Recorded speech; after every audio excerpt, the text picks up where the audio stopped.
Est-ce que ça vous est déjà arrivé qu'on vous contacte sur LinkedIn pour faire appel à vos services plutôt que de vous vendre des prestations? Sinon, alors cette vidéo est pour vous. Vous vous demandez peut-être comment construire une stratégie éditoriale efficace et générer plusieurs milliers de contacts et de vues chaque mois sur LinkedIn. Eh bien, aujourd'hui, nous allons obtenir des éléments de réponse avec l'incontournable Christopher Piton, formateur et coach LinkedIn et auteur du livre À la conquête de LinkedIn. Christopher, il a plus de 20 000 abonnés sur LinkedIn, un truc de fou, et des milliers de vues chaque mois, notamment grâce à ses carousels, et c'est d'ailleurs comme ça que je t'ai connu. Hmm. Bonjour, salut Christopher. Salut Morgane, et bah ça va super bien, c'est le feu. Yes. Yes! Alors pour les gens qui ne te connaissent pas, Ouais, je t'ai demandé de te présenter d'une manière un peu originale, donc ouais, notamment de te présenter avec un dessin. J'ai hâte de ouais, voir ce que tu m'as tout à fait. préparé, ce que tu nous Alors, as préparé. En tout cas, alors, qui es-tu, Christopher? alors moi, je suis Christopher Piton, j'ai 30 ans et je suis un artiste peintre. Donc comme on peut le voir ici. Donc oui, ça c'est moi, le garçon dans un rond jaune, mais j'ai pas de couleur jaune, avec un gros sourire et puis pas de cheveux, donc c'est plus facile pour faire les dessins. Ouais, ouais, je sais. Ah bah je montre ça à ma nièce et j'en suis sûr qu'elle me fait encore mieux. Du coup, bah, moi, ce qui me passionne, c'est bah, tu vois, tout ce qui est nourriture et les voyages. Donc, tu compiles les deux, les voyages et la nourriture, ça fait partie vraiment de mes passions. Et la photographie. Donc, je relie vraiment les trois aspects quand je voyage. Donc, c'est vraiment top. Et j'aime bien le faire entre amis. Parce que j'adore aussi les moments convivialité et discuter vraiment avec des amis sur des sujets bien profonds. Et puis la lecture également. J'adore lire plein de bouquins, que ce soit de la fiction ou de la non-fiction. Et j'ai toujours un petit côté quand même en lien avec l'écologie. Je suis pas la meilleure personne à ce sujet, mais en tout cas je me soigne et j'essaie de réduire au maximum mon impact environnemental dans ce que je fais. Chouette. Bien. Du coup, tu cuisines? J'aime bien manger. T'aimes bien manger. Donc, t'aimes Voilà. bien qu'on te cuisine des bons repas, alors. Ouais, on va plutôt dire ça comme ça. Hormis savoir cuisiner un bœuf bourguignon et un tiramisu, je suis pas le meilleur cuisinier, mais en tout cas, j'aime bien manger et découvrir de nouvelles recettes. D'accord. En tout cas, des recettes, t'en as plein sur LinkedIn. Pour Ah, quelle rebondir belle là-dessus. transition, quelle belle transition. Pas mal du tout. Alors du coup, tu vas nous en dire un peu plus sur tes secrets et notamment, je pense que ce que se demandent les Hmm. internautes qui nous suivent là sur LinkedIn, c'est comment est-ce qu'on peut faire aujourd'hui pour faire grandir sa communauté Ouais. et avoir plus de visibilité sur LinkedIn dans un Hmm. contexte où il y a énormément de concurrence. Ouais, tout à fait. Est-ce que tu as des petits secrets à nous dévoiler? Alors moi, ça serait pas vraiment tu vois, une recette miracle, mais pour moi, en fait, il suffit plus d'être vraiment pertinent sur LinkedIn, il faut être vraiment hyper pertinent. Et pour être hyper pertinent, à mon sens, il faut miser sur trois piliers fondamentaux qui sont pour moi miser sur sa singularité, c'est-à-dire ne pas mettre sa personnalité au placard, savoir construire une tribu, une communauté, donc ça veut dire savoir construire un réseau à son image en fonction de son système de valeurs et au service de son business. Et la troisième composante qui est de savoir écrire de manière persuasive. Pour moi, c'est une compétence qui est vraiment rare et utile et qui justement génère des revenus. Si on a réussi à avoir ces trois composantes sur LinkedIn, et bien entendu si on veut implémenter une stratégie de contenu pour se bâtir une réputation et devenir une référence dans son secteur, ces trois composantes, ces trois piliers-là sont nécessaires si on veut réussir à développer sa visibilité sur LinkedIn. Et savoir Et écrire, ça s'apprend ou c'est inné? alors savoir écrire, ça s'apprend. Typiquement, moi, je suis pas un écrivain inné. C'est vraiment par la pratique. J'ai commencé sur LinkedIn en 2018 à écrire un contenu par jour pendant un an. Donc, certes, aujourd'hui, c'est pas quelque chose que je recommanderais en termes de stratégie, mais c'est quelque chose que je recommanderais surtout sur l'habitude d'écrire. C'est-à-dire que ça m'a forcé, entre guillemets, à écrire tous les jours un tout petit peu, même si c'est 200-300 mots, mais à force d'écrire, bah, on gagne en productivité, on améliore son style, on améliore sa voix à l'écrit. voilà, et en montant en compétences euh, avec la technique des petits pas. Combien de temps ça t'a pris, toi, pour atteindre le palier des 20 000 abonnés? Alors, le départ est long. La première année, je crois, je devais être à 5 6 000. Tu vois, en écrivant à peu près une publication par jour. Et encore, il faut savoir qu'à l'époque, la portée organique sur LinkedIn a été quand même beaucoup plus généreuse qu'elle l'est aujourd'hui. Aujourd'hui, l'intensité concurrentielle est plus élevée parce qu'il y a de plus en plus de créateurs de contenu. Et à partir du moment où j'ai créé les carousels, donc je crois on était plutôt vers avril-mai De cette euh, année? de cette année, c'est là où D'accord. j'ai doublé mon nombre d'abonnés. Donc je suis passé de 10 000 à presque 24 000 aujourd'hui. Parce que j'ai réussi à trouver un format duplicable à l'infini, un format qui correspond à ma personnalité et un format dans lequel je m'éclate et qui me différencie de la concurrence. Et c'est par itération, c'est à force d'avoir testé plein de sujets, de formats, vidéos, textes, etc., que j'ai réussi à optimiser le tout pour finalement trouver, on va dire, le format qui me plaît et qui plaît à mon audience. D'accord. C'est un peu comme le dessin, tu pourrais te lancer le Ouais, même défi sur le dessin. là, il y a une marge de Voilà. progrès. On Donc, je, refait l'interview dans un an carrément, et je avec un compte nouveau sur tes dessin. conseils de graphiste. Alors Excellent. du coup, euh, aujourd'hui, bah, c'est vrai que beaucoup utilisent LinkedIn en B2B pour générer des contacts, générer du lead. Moi, je suis régulièrement contactée sur LinkedIn pour qu'on me propose des services. D'ailleurs, souvent, je ne réponds pas à la majorité parce que j'ai tellement de sollicitations. Ça m'arrive d'être contactée pour faire appel à mes services, Ouais. qui est beaucoup plus rare. Du coup, comment est-ce qu'on peut faire pour générer de la demande de contact sans dépenser 1 € Ouais. sur LinkedIn? Alors, c'est une promesse ambitieuse, mais en tout cas, c'est possible. Mais par contre, ça va prendre du temps. Tu vois, je vois beaucoup trop de personnes qui s'attendent à ce que il suffit d'envoyer quelques messages et puis récolter l'argent, faire de la prospection massive un petit peu à l'ancienne, comme on faisait par email, et penser que bah, parce qu'on change d'outil comme sur LinkedIn, ça va marcher. Mais les gens sont de plus en plus en alerte, si tu veux, leur cerveau est en mode merde, il y a encore quelqu'un qui essaie de me vendre son truc, et à partir du moment où on a ce sentiment-là, et bah c'est déjà fini. Comme disait Coco Chanel, on n'a pas deux fois l'occasion de faire une bonne première impression. Et si cette première impression elle est flinguée dès le départ, bah c'est foutu.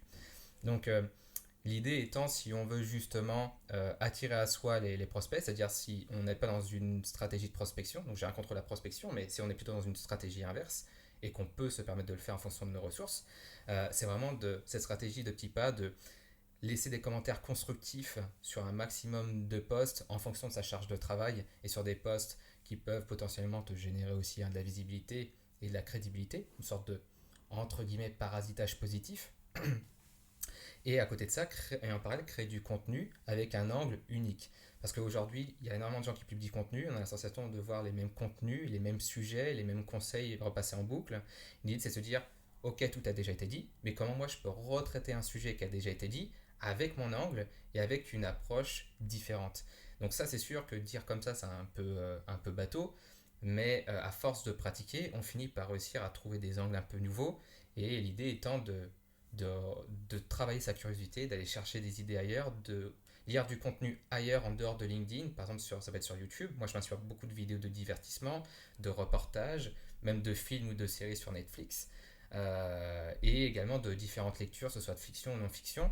Et à force de travailler sur un sujet, bah, on arrive plus facilement à connecter les idées sans s'en rendre compte. En fait, on se dit, ah ça c'est génial, je pourrais en faire un post, ah ça c'est génial, je pourrais justement illustrer mes propos pour parler de ce sujet-là dans une publication LinkedIn. Et l'idée, c'est justement d'incuber ces idées, de laisser maturer, et les connexions se font plus naturellement. Donc c'est sûr que ça nécessite de faire de la veille, de lire, de s'informer, mais ce sont à mon avis une habitude saine pour connecter plus facilement les idées. Et de bien comprendre, si j'ai bien compris, de bien se connaître en fait, plutôt, Ouais, c'est ça que je voulais dire. De bien se exactement. connaître pour faire ressortir sa personnalité. En tout cas, c'est ce que je retiens de ce que tu viens de dire, c'est que pour se différencier, il faut montrer qui on est nous. Et donc, Ouais. ça te demande à bien se connaître. Tu as fait un peu de développement personnel?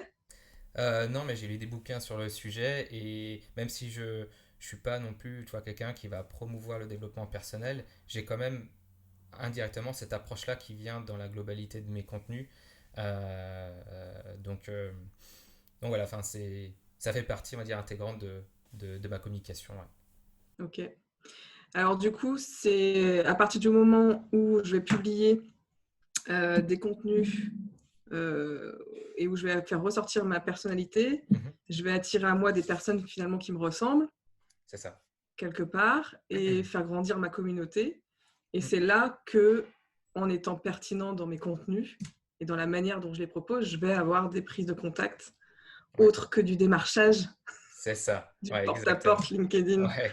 Ouais, et puis tu as plusieurs approches. Tu peux aussi très bien envoyer un message à des personnes qui ont visité ton profil et peut-être et avoir une approche, on va dire, moins bourrin, mais juste de demander un petit peu euh, quelle était la raison de la visite du profil. Euh, Ça peut être également aussi de détecter des signaux faibles. Par exemple, tu peux avoir quelqu'un qui te dit bah ouais super ton contenu était intéressant, j'aurais bien aimé en apprendre encore plus, par exemple pour être visible, etc.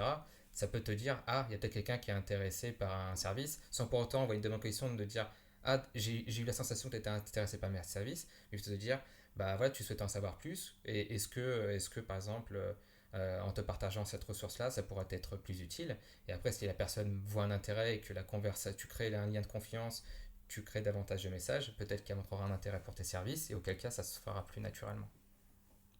Ouais, donc en fait, répondre à tous les commentaires sur LinkedIn va favoriser la connexion business.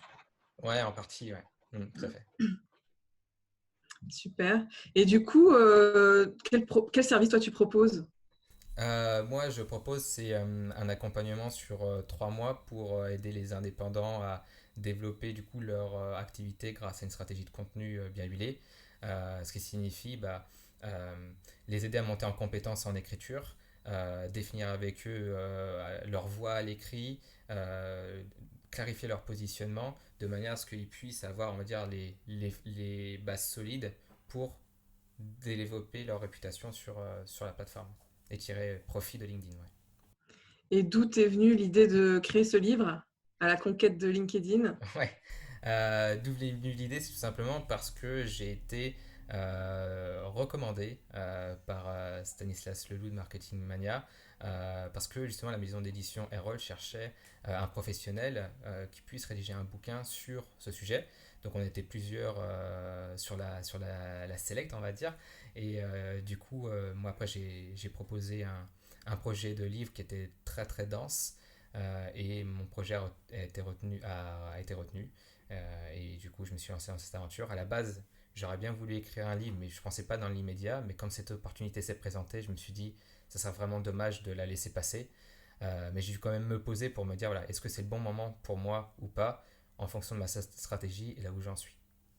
D'accord. Et qu'est-ce qu'on va retrouver dans ce livre?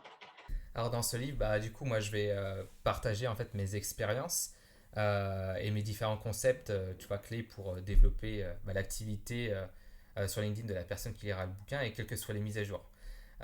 Typiquement, j'ai pas conçu ce livre comme un tutoriel, mais vraiment comme une sorte d'aventure dans laquelle en fait le lecteur va traverser 4 quêtes, d'aller d'un point A à un point B pour justement se bâtir une réputation forte et générer des prospects. Donc typiquement, il y a 4 quêtes. La première qui est de trouver son positionnement, donc c'est-à-dire savoir miser sur les fondamentaux dont ce que je viens de t'expliquer pour mieux se vendre et identifier clairement son client idéal.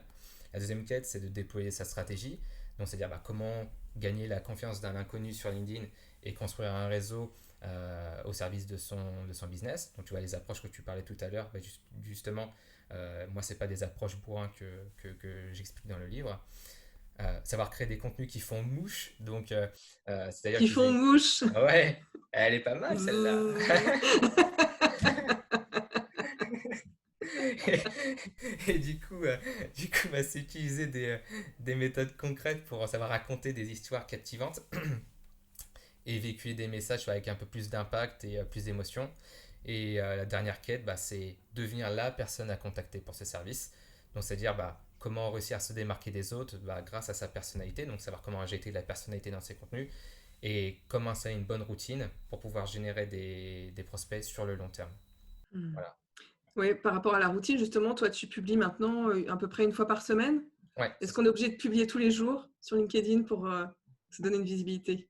Non, on n'est pas obligé de publier sur tous les jours. En fait, ça va vraiment dépendre d'une part de ta charge de travail, parce que tu vois, donner le conseil de dire il faut publier tous les jours, il faut faire de la publication quotidienne parce que c'est ça qui marche, ou faites comme moi parce que ça marche, ça sera un mauvais conseil parce qu'on n'a pas les mêmes objectifs, on n'a pas les mêmes ressources et on n'a pas non plus le même secteur d'activité.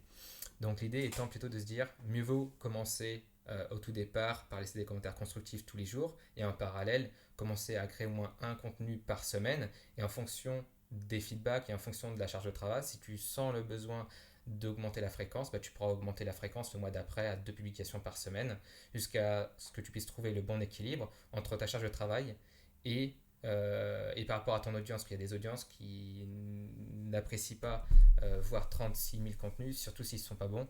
Donc, il faut trouver vraiment le bon équilibre. Donc, en achetant ton bouquin, j'ai une stratégie performante pour décoller sur Ouais, LinkedIn. c'est ça. C'est ça. En tout cas, ouais, une stratégie pour décoller sur LinkedIn, mais en misant sur la création de contenu en priorité. Parce que je n'aborde pas la publicité ou la prospection à proprement parler, parce que ça ne fait pas partie du cœur de l'ouvrage. Ok, donc c'est vraiment stratégie de contenu, Ouais, c'est ça. uniquement. Orienter stratégie de contenu et réseautage, parce que, à mon sens, ça fait partie d'un des piliers fondamentaux. Hmm. Très bien, merci Christopher. Bah, on n'habite pas très loin, enfin à peu près 2 heures. C'est vrai. Je suis Ouais, à Quimper, toi tu es à Nantes. c'est ça. Donc j'espère que j'aurai mon livre dédicacé, qu'on pourra se voir pour que tu me dédicaces. Avec un grand plaisir. Je te ferai un super beau dessin avec. Yes! Et donc bah, pour le commander, c'est ici, C'est là. là-haut. Donc vous avez le lien. Et bah, il me tarde de l'avoir entre les mains en tout cas et d'appliquer toutes tes astuces. Avec grand plaisir. Merci Christopher. Merci à toi, Morgane, et à bientôt. À très Salut! bientôt. Ciao, ciao.